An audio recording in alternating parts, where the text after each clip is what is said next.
ಶ್ರೀ ಪರಮಾತ್ಮನೇ ನಮಃ.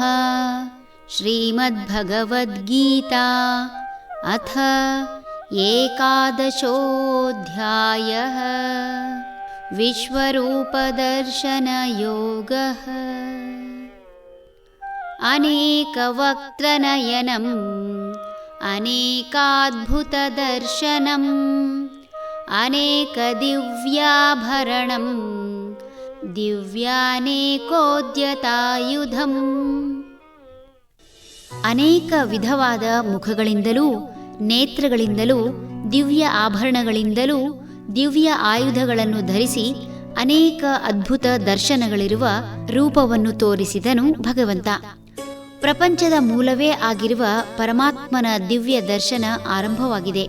ಪರಮಾತ್ಮನ ವಿವಿಧ ಮುಖಗಳು ಅನಾವರಣವಾಗಿವೆ.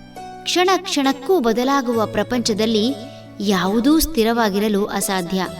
ಕೆಲವು ಕ್ಷಣದ ಹಿಂದೆ ಕಂಡ ಮುಖದಲ್ಲಿ ಇದ್ದ ಅದೇ ಭಾವನೆ ನಿರೀಕ್ಷಿಸಲಾಗದು. ತನ್ನ ಮಹಿಮೆಯನ್ನು ವರ್ಣಿಸುವಾಗ ತನ್ನ ಪರಿಚಯವನ್ನು ಸೂಕ್ಷ್ಮವಾಗಿ ಮಾಡಿದ್ದಾನೆ.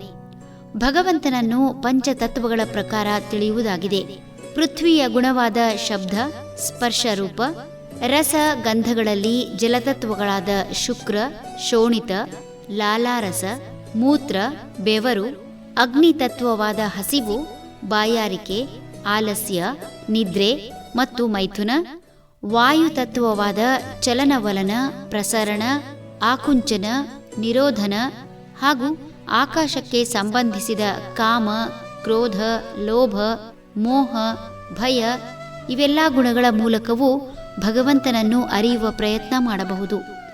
ಪಂಚತತ್ವಗಳು ಪ್ರಪಂಚದಲ್ಲಿ ಎಲ್ಲವನ್ನೂ ಆವರಿಸಿರುವ ಹಾಗೂ ಪಂಚತತ್ವಗಳು ಇಲ್ಲದ ಯಾವುದೂ ಇಲ್ಲದ ಕಾರಣ ಭಗವಂತನೂ ಪಂಚತತ್ವಗಳಿಂದ ಹೊರತೇನೂ ಅಲ್ಲ. ಭಗವಂತ ಗುಣಾತೀತನಾಗಿದ್ದರೂ ಪ್ರಪಂಚದ ಚರಾಚರವೆಲ್ಲವೂ ಗುಣಾತೀತವಾಗಿರಲು ಸಾಧ್ಯವಿಲ್ಲ. ಕಾರ್ಯ ಕಾರಣಕ್ಕಾಗಿ ಉತ್ಪತ್ತಿಯಾದ ಈ ಚರಾಚರಗಳೆಲ್ಲವೂ ಗುಣಾತೀತವಾದರೆ ಜಗತ್ತಿನಲ್ಲಿ ಆಗಬೇಕಾದ ಕಾರ್ಯ ಆಗದು. ಈ ದೇಹದಿಂದ ಉತ್ಪಾದನೆಯಾದ ಶಕ್ತಿ ಧನಾತ್ಮಕವಾಗಿರಬಹುದು, ಆದರೆ ಮಾಡುವ ಕಾರ್ಯ ಅಂದಾಗ ಅದು ಋಣಾತ್ಮಕವೇ ಸರಿ. ಆ ಕೆಲಸ ಮಾಡಲು ಆಯಾಯ ಅಂಗಗಳಿಂದ ಅದರದೇ ಆದ ಗುಣವಿರಬೇಕು.